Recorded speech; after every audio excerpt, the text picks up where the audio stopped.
Coucou à tous. Alors, je vous refais une petite vidéo après vous avoir fait une vidéo sur mes produits chouchous du moment. Euh, Avec d'autres produits que j'ai testés, mais dont je n'ai pas tout à fait le même avis. Donc en fait, vous connaissez toutes, je pense, la marque Lush. Et moi, Lush, produit frais, fait main, ça m'inspirait la fraîcheur, les senteurs d'agrumes, de fraises, de framboises, de mûres, enfin bon, le rêve absolu quoi. Et juste avant de commencer donc ma cure aux produits Formula 1006, j'ai voulu tester les produits Lush. Donc voilà. Donc en fait je vais vous faire deux catégories, les produits d'un côté que j'ai méga kiffé et de l'autre les produits que j'ai méga jetés. Je tiens à préciser que je n'ai plus ces produits en ma possession, à part un, non deux. Attendez.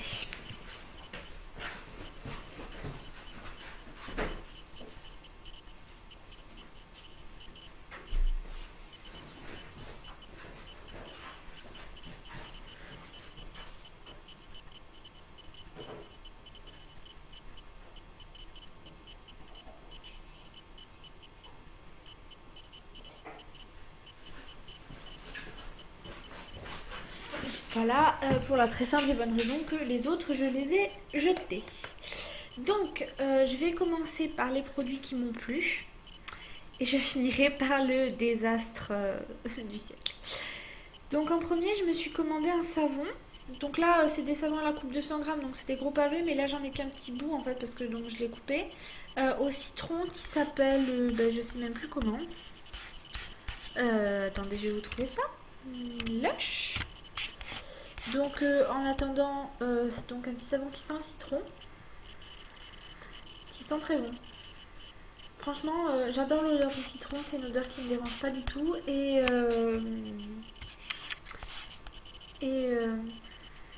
celui-là sent vraiment super bon quoi, c'est hallucinant. La Bohème il s'appelle.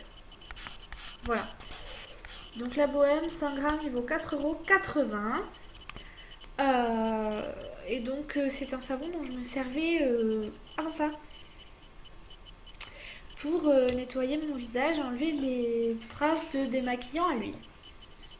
J'avoue que celui-là, il m'a plutôt convaincue dans le sens où il mousse pas des masses, mais on sent qu'il est efficace quand on se rince la peau. Ah, je sais pas, elle a une sensation de propre en fait. C'est plus, on n'arrive plus à passer ses doigts comme ça en fait. Ça accroche un petit peu et ça crisse un peu sous les doigts. Vous savez, ben, ça pour moi c'est une preuve que c'est une lotion, que c'est un savon qui marche bien. Donc j'en suis plutôt satisfaite. Je l'ai découpé en petits morceaux que j'ai mis un petit peu, j'ai semé comme des petits cailloux dans chaque endroit où je vais, chez mes parents, dans mon appart, chez mon copain, enfin voilà, histoire de pouvoir l'utiliser tout le temps. Et je l'ai utilisé aussi sous la douche et il marche très bien, il lave très bien, donc voilà. C'est un petit savon comme ça que j'aime bien. Donc celui-là, la Bohème, si vous voulez, je vous le recommande. Ensuite, un produit que je n'ai plus, mais que je sais pas si je l'ai dit, je le dis. Je vais mettre toutes les photos à la fin, avec d'un côté les plus et d'un côté les moins, vous en faites pas. Donc c'est la balistique feu du Bengale. Oui, forcément, je l'ai utilisée. Donc c'est une grosse balistique de 200 grammes, énorme comme ça, là, quand ça arrive. Jaune pâle.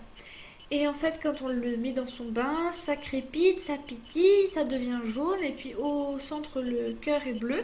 Du coup, ça devient vert, puis ensuite bleu-vert. L'eau devient complètement bleu-vert. Ça sent les agrumes, ça sent magnifiquement bon. Ça pétille. Et au centre, il y avait un petit papier avec marqué boum dessus. Enfin bon, c'était trop mignon. Moi, j'ai trouvé ça trop mignon.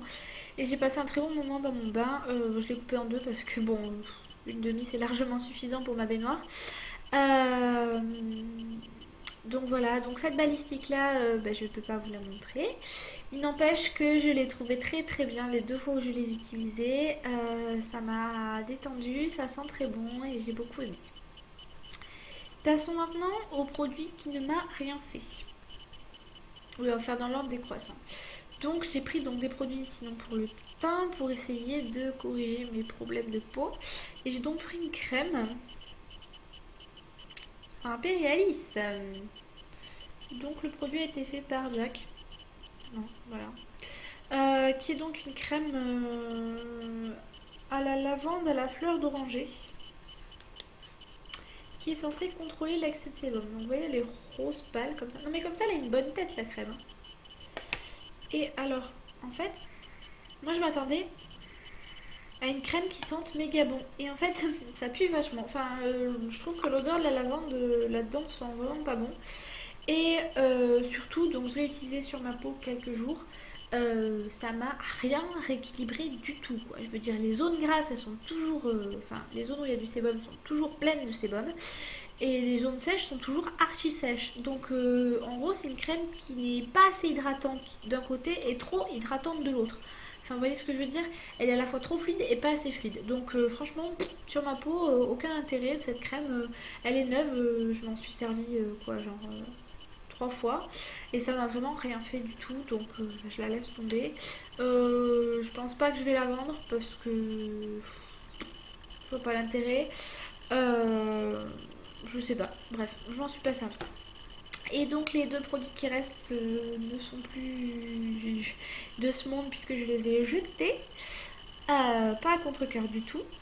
Donc je me suis commandé un sérum également qui est le sérum état de crise. Donc le sérum pour rééquilibrer également la peau mixte, pour purifier la peau, tout, voilà. Et donc ce sérum en fait c'est un pain. On le frotte dans ses mains et en fait au contact de la chaleur des mains il se dépose, enfin il reste en contact, hein. Il se dépose sur les mains et on l'applique directement comme ça, comme une crème de jour en fait. Ou de nuit, ou d'après-midi, ou de dîner, ou de petit-déj, on s'en fout. Et les mots me manquent. Euh, Ce sérum est censé se mettre avant la crème de jour. Et donc après on met la crème de jour matifiante par-dessus ou ce qu'on veut. Sauf qu'il est tellement gras qu'il m'a fait briller, mais comme jamais j'avais brillé. Parce que j'ai la peau à tendance sèche, même si elle est mixte. Et donc je suis pas non plus totalement boule à facettes. Et ben là pour le coup, c'était même plus une boule à facettes, hein. C'était, je sais pas. Le concept n'a pas encore été inventé. Non, non, non, merci, très bien pour moi. C'est non, je passe mon chemin. Donc je l'ai jeté parce que voilà, il était trop gras pour moi. C'était vraiment pas agréable à appliquer. Ça laissait un film gras sur mon visage. Quand je l'applique le soir, le lendemain, je me retrouve, j'ai la peau complètement dégueulasse, toute grasse et tout. Même si on met pas de sérum après, elle a eu tellement de graisse toute la nuit que bah, elle est dans un sale état. Donc franchement, le truc il pue. Et alors, the last but not least, si tu comprends pas, je te mettrai la traduction dessous. Euh, le masque. Donc en fait, j'ai déjà un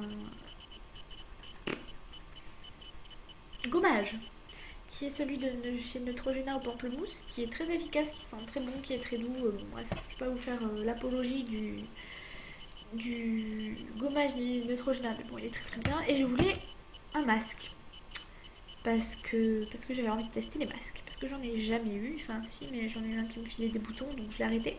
Je voulais un masque anti-bouton. Donc je suis allée voir sur le site de Lèche, j'ai patouillé, tatouillé, fouillé, très fouillé. Et je suis tombée sur le masque La guerre des boutons. Comment te dire? As-tu déjà appliqué de te frotter? As-tu déjà essayé de te frotter une goutte d'ail sur la gueule? Non, parce que c'est un masque à l'ail en fait.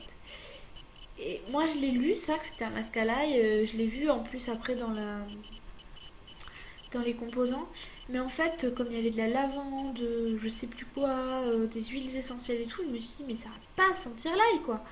Parce que bah, il y avait tellement d'autres produits, je me suis dit oui bon bah d'accord il y a de l'ail maintenant, ici ils vont nous coller je sais pas un parfum qui sent bon.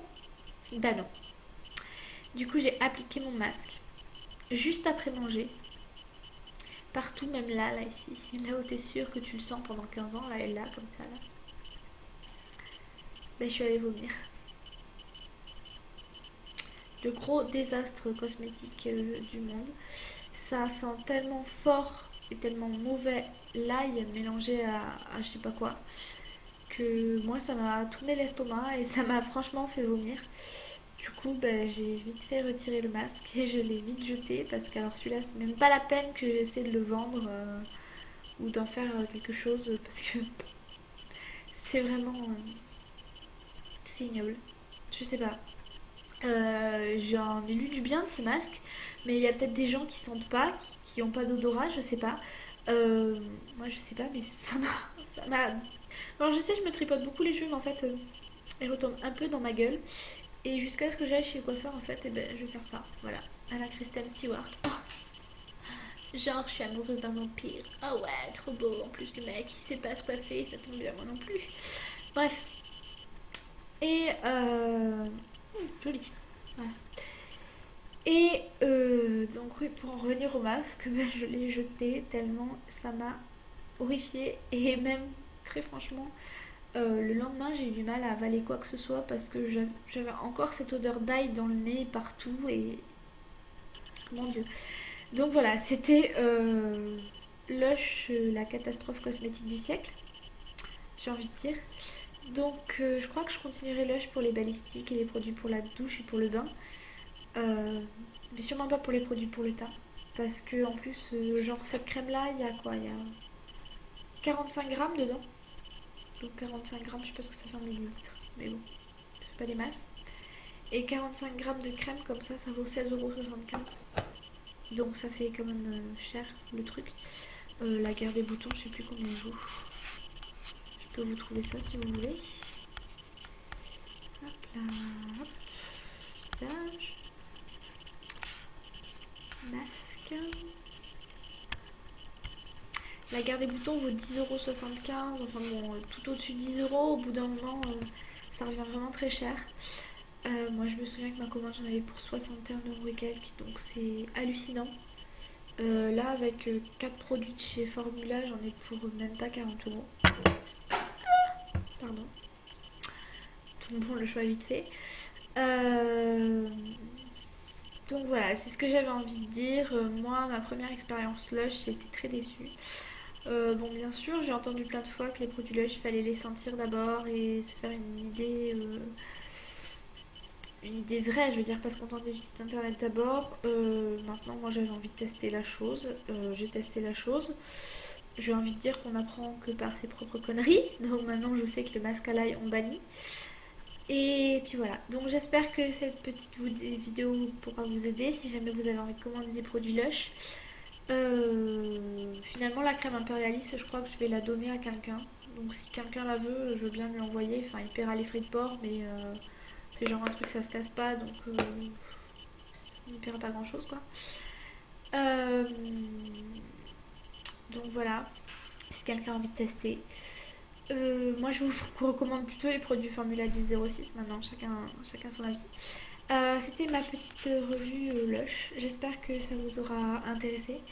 Et voici les photos, je vous fais des gros bisous.